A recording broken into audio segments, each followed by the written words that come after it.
We're going to learn this evening about the geography and the history and the archaeology of Laodicea. So that's what we're dealing with tonight, Laodicea. Now, that can be found in Revelation chapter 3, verses 14 to 22. And we're going to, of course, go through that next week when I preach and teach through the passage itself. So let's see what we can learn about geography and the history and archaeology of Laodicea. So, the last church that John wrote to in the Revelation was the church at Laodicea. Now, we know little about the origin of this local church, but, as we're going to see next week, it was clearly in existence during the Apostle Paul's lifetime, according to Colossians chapter 4, verse 16, because he mentions the church at Laodicea. So it was obviously in existence while he was preaching and teaching before his death, before he was put to death in about, 67 AD. And so we can see that in the scriptures, and we'll study that in more depth next week. But as we will see, this church receives one of the strongest rebukes from the Lord for it being lukewarm.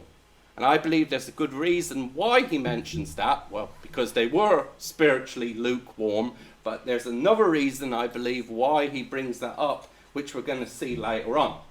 It is often considered the worst church written to in Revelation. Now, of course, we saw that some of the churches, for instance, like Smyrna and Philadelphia, the Lord had nothing bad to say about them.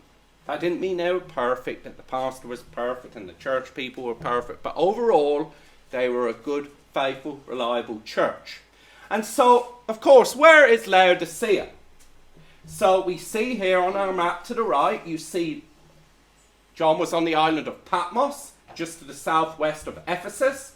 He wrote Revelation, through, of course, being directed by the Lord, to the 7 churches which were in Asia, or Asia being the modern day region of Western Turkey. And so, of course, he wrote to Ephesus, then north to Smyrna, then Pergamum, then to the east to Thyatira, then to the south to Sardis, then to the southeast to Philadelphia, and then lastly to the southeast to Laodicea. So, where is Laodicea in the grand scheme of things? Well, you can see on your map here, where the yellow circle is, that's where Laodicea is, in the Roman province of Asia. Now, the city of Laodicea was located in a region known as Phrygia. And so we see it was located near the Lycus River, in the Meander Valley between the nearby cities of Hierapolis and Colossae. So, you ever wonder where the term meandering comes from? You know, you hear someone's meandering. In fact, in the ancient world, they had pottery decoration, which is called meanders. But that just means it sort of goes twists and turns, twists and turns, twists and turns. Well, meandering comes from the fact that the river Meander, towards the end of its, you could say, its existence as a river, as it gets closer to the Aegean, and it comes out, you can actually see near Miletus to the south, it starts to twist and turn, twist and turn, twist and turn more and more. And so the term meandering comes from naming the river Meander. So the Meander River was right near the cities of Laodicea, Hierapolis, and Colossae. And here in fact you see here is a picture that I took from looking towards the location of Laodicea. This is from the site of Hierapolis. And so we're going to see that Hierapolis, Laodicea, and Colossae were all relatively close together. In fact, in relation to Laodicea, Colossae was like southeast about 10 miles. So that's not very far away. And Hierapolis is to the north of Laodicea, about 6 miles. In fact, here you see part of the Meander Valley. And you know, if you were to look over there on that ridge from Hierapolis, that's where Laodicea is. Now, it's easier to see Hierapolis from Laodicea because of one big obvious reason. Because you'll see these travertine or marble cliffs that were made by mineral springs. And so this is one of really popular place to visit in Turkey because there's active hot springs in the region there.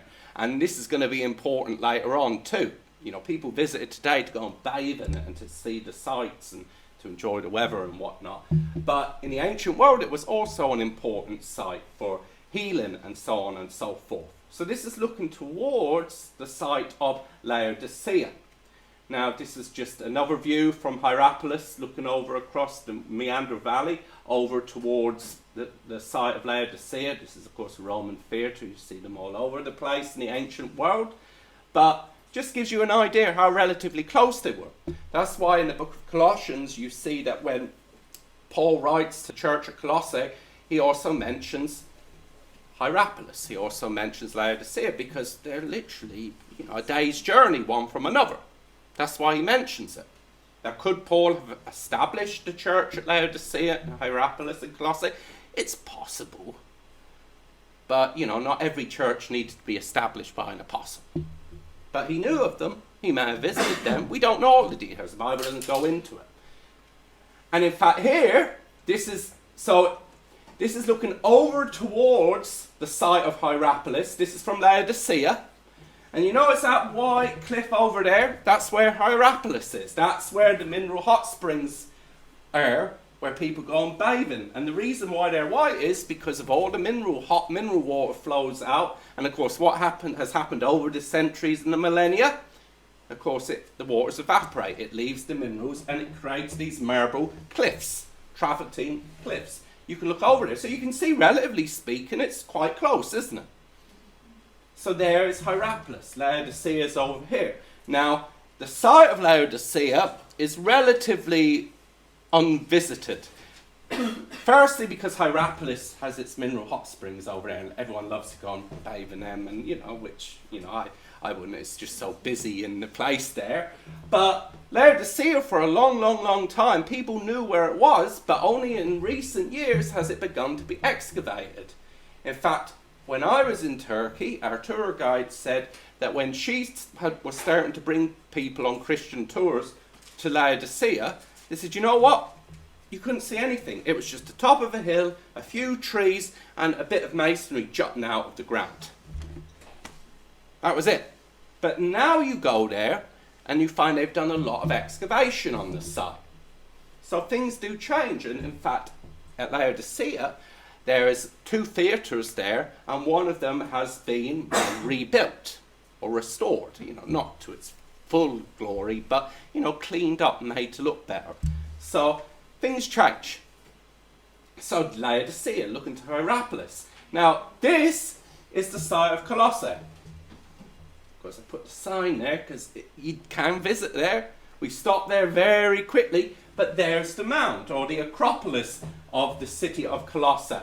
And you can see, of course, there's the other side, the southern side of the Meander Valley over there. And so that site, everyone knows that that's the site of Colossae, but it's unexcavated. And the reason why they just do nothing with it, because as soon as they excavate the site, then the Turkish government have to put fences around it, they have to have security guards, because people are going to rob it. And so sometimes it's just better to leave it alone. Though recently there is renewed interest in the site. Archaeological surveys are going to take place there, and probably in the future decades they will begin to excavate it properly. Now that could take centuries, decades. But Colossae, so this is just about 10 miles to the southeast of Laodicea. Hierapolis, 6 miles to the north of Laodicea. So it just gives you an idea. These places are relatively close. So it just gives you a bit of a feel for the place. And once again, we see in this picture here, here's a part of the theatre. And over there we see Hierapolis again. So it's very dominant, easy to point out. But what is the history of Laodicea? Now, according to Pliny the Elder, of course a Roman historian, in his natural history, this city began its life as Diapolis, or the city of Zeus. Then it was renamed to Roas, until it was refounded in around 260 BC by the Seleucid ruler Antiochus II. So it had 3 names in its life. Now, he named the city after his then wife Laodice, along with several other cities. Now, in fact, this would have been called, in the ancient world, Laodicea on the Lycus, because there were, I think, about 8 cities by that name. Now, unfortunately for Antiochus II, he really loved his wife at first, but then, well, later he divorced her, and well, must have been a bit embarrassing to go to the city that he named after his beloved wife, who's now been divorced and gotten rid of. But apparently he never decided to never change the name again, probably just too much bother. But that's why it's called Laodicea, after his wife, whom he apparently liked for a while, but then decided I had to divorce her. So Laodicea, that's where it gets its name, or Laodicea on the Lycus. Like, for instance, you have Antioch. There were several cities of Antioch, but you had Antioch on the Orontes River. That's the famous city of Antioch in what is southeast Turkey. So, when the Seleucids, though, were driven out of Asia, the Attalid dynasty based at Pergamum took control of the city in 188 BC. Now, with the bequeathing of the entire Attalid kingdom to Rome in 133 BC, the city found itself under Roman control. And so we learned about that earlier on, about, of course, the rise of the kingdom of Pergamum. We learned about the city of Pergamum, also, which is called Pergamus in the King James Bible. But just here, this picture here, this is one of the main streets in the site of Laodicea. And a few years back, you couldn't even see any of this because it was all under the ground and hadn't yet been excavated. In fact, you can see there a crane in the distance where they're doing work on it. Hopefully to encourage tourists to go there because it's right next to Hierapolis. So it's not just for educational and academic purposes. They're probably thinking, oh, we might be able to make some money here. So who can blame them? Now, as it was located on a prosperous trade route, it quickly grew in size, wealth and importance. And in fact, following the Meander River valley down towards the Aegean, that would lead you, and it's the easiest route from Central Asia, or Central Turkey, Anatolia, to Ephesus and Miletus, and places like Smyrna. So it was the natural and the easiest route to travel. So it was right slap bang on that route, along with Hierapolis and Colossae. Though apparently Laodicea was just a little bit closer to the route, which meant it took a lot of the glory away from Colossae. And so it was a very important place. It was a banking city, and it in fact became an important banking centre in the region. In fact, Cicero, later on, the famous Roman lawyer and statesman, he actually went there for a time as governor, and he hated it because he wanted to be back in Rome with all of his friends and all of the politics and all of the culture. But when he went there, he couldn't just bring all of his cash with him. So he got a banker's note from his bank in Rome, and then when he went to Laodicea, he cashed it in, and they were able to do it, which shows you how much money this city had. Now, this wealth and importance impacted the church there, as we're going to see. This church, because it was based on an important trade route in a banking town with a lot of trade and industry and even medical facilities there, it became very important. Though relatively speaking, it wasn't the biggest place, about 20,000 people, but it was quality over quantity. We've seen that there are other cities that were much bigger than Laodicea, but you can even tell here from these more later ruins, you see Roman period ruins after the 1st century, that you notice here that it was a wealthy city. Now, it was so large and wealthy, it had to have and could afford 2 theatres and many other important and expensive buildings. In fact, you see part of one of the theatres over here, which you can see Hierapolis in the distance. You see one over here. If I remember correctly, the one on the left has been restored. So this is what it looked like, I think, in about 2017. But now it's been complete, and it's much neater, much tidier. It's been cleaned up, and it looks more like a usual theatre you'd visit at a tourist site and other places. So oftentimes people say, well, why go back to these places? If you've seen it once, what's the point? Well, yeah, if you can't go back multiple times, that's fair enough. But sometimes you go back and things are found and things are developed and things improves, especially in big places. So, if someone said to me, oh, you've been there, why would you go again? Well, maybe something new is there that I can go and look at. Why not? This is a nice site. It's quite impressive, really. I enjoyed visiting there. In fact, you see this here. Here's more ruins of Laodicea with Hierapolis off in the distance. So even sort of in its ruined state, we can obviously see that this was an important enough city. And of course, the city itself lasted for centuries after the 1st century, until finally about the time of the Turks and the Mongols. And then it was abandoned.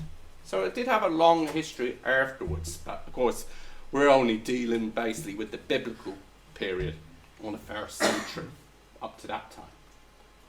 And here's another view looking up down one of the Cardo, the main street. This is the east-west road. So most Roman towns had a Cardo, a main road that went through the city. You would see here porticos, where you would see the columns there. They would have had roofs over them. There would have been shops along here. And so you could travel along this Roman road. There would be temples. There'd be decorative fountains like Nymphaeum. That's what, these large decorative fountains that the Romans built in their city. Nymphaeum, of course, named after the nymphs. But they're just big fancy fountains. You'll see them in Roman sites. So, it just gives you an idea of what this place was like.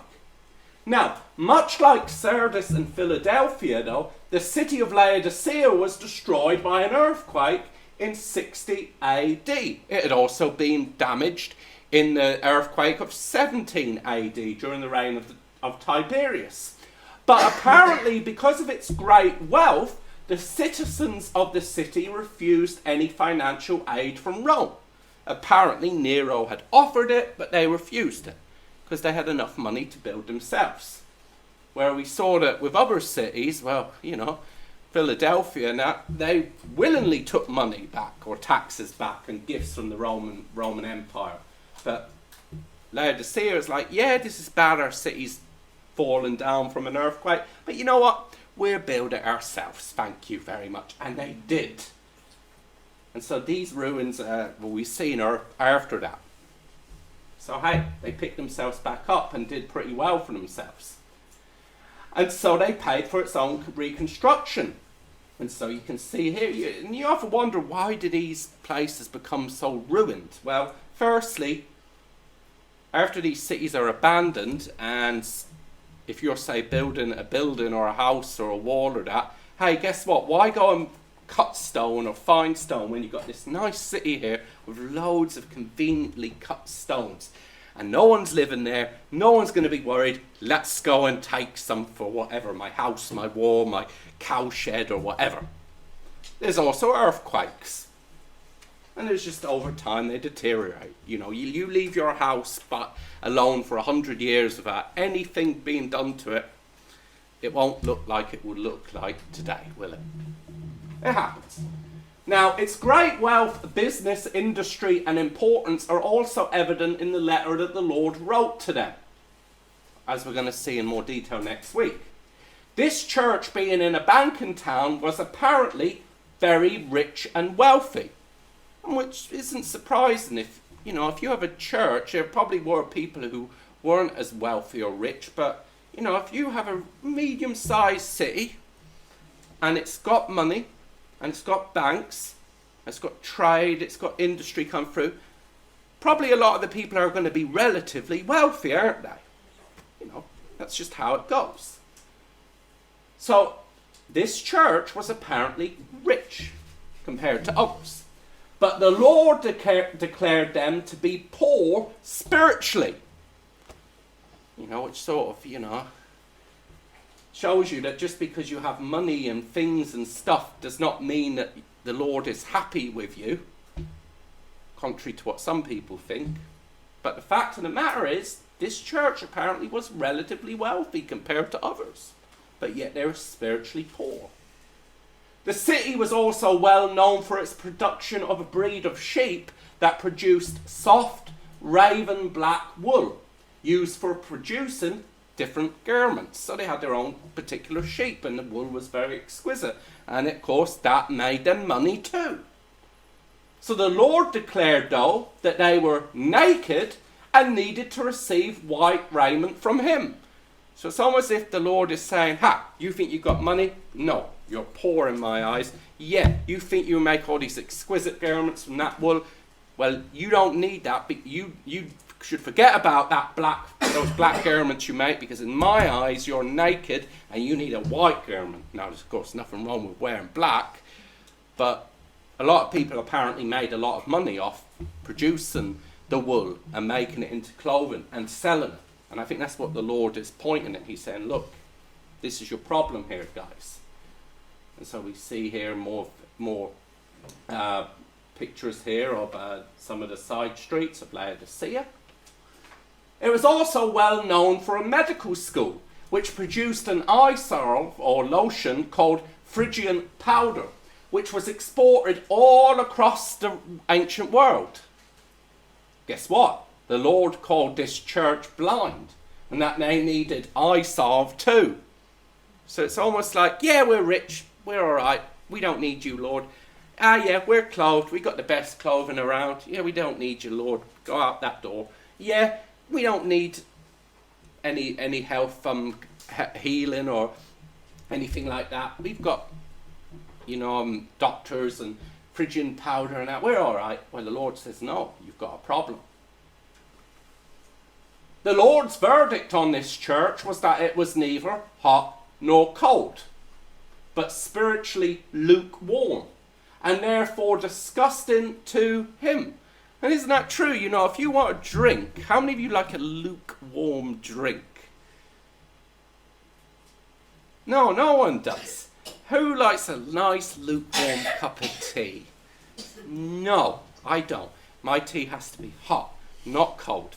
But some people like cold tea. I'll forgive them for that. But the fact of the matter is, people like either their drinks to be hot or cold. No one likes lukewarm. Why? Because it doesn't taste right. It doesn't feel right in your mouth. And what's your natural thing if you get a perfectly lukewarm beverage in your mouth? You just want to spit it out. Or if you try to swallow it, you just want to spew up, don't you? It's just the way it is. It should not surprise us that he used such a term based on the city's location. Now we're going to see why. Now this, of course, is looking up at those travertine marble cliffs at Hierapolis. And so you can see just how big they are. You can go up the top there and look down. They're pretty high up in comparison. And so this is over millennia of mineral deposits. And so those hot springs are still active to this very day. They were in the 1st century and they were before that. And people literally visited Hierapolis to be cured of their disease. Ironically, Hierapolis also has one of the largest known necropolis of the ancient world. In other words, cities of the dead. Because a lot of people went there to be cured of terminal diseases. And when a lot of people went there to be cured of a terminal disease and never left because they died. It's last throw of the dice. If you know you're going to die and you might be able to get a cure from somewhere, well, you're probably going to give it a try, because what are you going to lose? So ironically, a place of healing has one of the biggest Roman and Greek graveyards in the world. You probably would have been a discouraging thought to think you go in through there and think, why is this graveyard at this city of healing? And there are Greeks, Romans, Jews, different people from all across the ancient world based on their graves. So it's famous. Well, that's good. You have nice mineral hot springs. People still visit today. Like I said, in nearby Hierapolis, a famous and still active mineral hot spring exists, which was frequented by people in John's day for many reasons. And in fact, you see here, these at the moment are dry because at the site they control the flow of the water, because if they allow it to continually flow, it means, the water level goes down and then they might not be able to use it, so there won't be a lot. But the problem is, if they leave them dry for too long, they start getting dirty, so the white colour goes. So at one time they may allow a bit here, a bit there, a bit here, just so it doesn't go dirty without water flow. But you see how much it is. It's like, it could say about over a couple of kilometres or thereabouts. You can walk. I walked down a good distance of that, and I didn't get down to the end of it. So here, hot springs. People like them today, and they liked them in the ancient world. However, Laodicea was also surrounded by mountains that were often covered in snow, which produced cool, refreshing water like at nearby Colossae. So you can see, relatively speaking, Colossae is closer to the mountains that border the Meander Valley. So here's a contrast. You have both hot and cold water on either side of Laodicea, which are good and useful for different reasons. And so, where's Laodicea? Well, sat in the middle between hot and cold was lukewarm Laodicea. No lovely hot water from mineral springs, no delightful cold refreshing water. Just disgusting and nasty lukewarm water that was full of minerals. Now, minerals are good when you have a hot spring, but if your water, which they could drink, but it was so laden with minerals, not surprising given the activity in the region, geological activity in the region, but they had a water supply, but it apparently was pretty disgusting. But what could they do? What could they do? And in fact, they have found at Laodicea, when they found the public water system and they found the pipes, do you know one of the problems they had at Laodicea is all that water, even though it wasn't hot, it was tepidly lukewarm, not cold. And so over time, the minerals accumulated in these pipes and they had to keep changing them. So here, they don't have hot water, they don't have cold water, just disgusting, mineral-full drinking water that no one likes. And so, no wonder the Lord described this particular church as being spiritually lukewarm. I don't think that's by chance. This described the church there both physically and spiritually. Physically, their water was lukewarm and disgusting. But spiritually speaking, this church was spiritually lukewarm. In other words, disgusting. The Lord says he wants to vomit them out of his mouth. But yet here we see the Lord still states that this was one of his local churches. And in fact, the sad thing is you see that in the passage, what does the Lord say? He says, I'm standing outside the door and I'm knocking to come in. Now people often misapply that verse and say, well, that means that's the Lord outside an unsaved person's life and knocking to get in. No, that passage is dealing with a local church who's spiritually lukewarm, who are basically, because they are wealthy and important and feel that they have everything they need, you know what they've done, whether they realise it or not? They've kicked the Lord out of the church, and the Lord's politely outside for a while knocking, saying, this is my church, guys. Maybe you should let me in. No, we're all right, Lord. You stay out here. And they probably had a place to meet. They had a pastor. They had members. They were probably doing all of the things that they ought to have been doing. Because it doesn't say they weren't. But they were just disgustingly lukewarm. And why was the Lord upset with that? You may say, wow, isn't it better for them to be hot? Or better, at least they're not cold, Isn't it bad to be a cold Christian? Yeah. And it's better to be a hot, on fire Christian. But lukewarm, it's almost probably like the Lord says, I don't know what to do with you. What do I do with you? What do I do with you? You're neither hot, you're neither cold. You're just in the middle. And that doesn't go down right. And you've probably dealt with someone where you're not entirely always sure, You're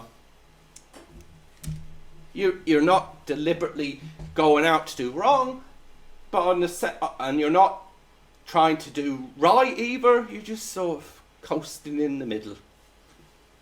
The Lord wasn't happy. So the conclusion of it would appear that instead of trusting on the Lord, This rich and proud church had come to trust itself instead of God because of its money, because of its wealth, because of its stuff. It may have had money, it may have been important, and had things aplenty, but God saw them as poor, naked, sick, pitiful, and frankly disgusting. And that's what it, no point beating around the bush. He found their spiritual condition to be disgusting. This church needed to repent. Let him back in and seek what he had to give them. Otherwise, they would be spewed out by the Lord and come under his judgment. And so, yeah, this church was bad, but notice the Lord is still saying, even at that point, that they are still one of his churches. But they needed to repent, and they needed to get right, and they needed to do right, because if they didn't, what would the Lord do? He'd spew them out of his mouth. And that's pretty graphic language, but what would you do? Probably do the same thing, and you'd probably do it a lot sooner than he would. But that's what we have seen that we can learn from Laodicea. So once again, we've learned a little bit about the geography, the history, and looked at a little bit of the place that we know as Laodicea. So that's us finished for this week.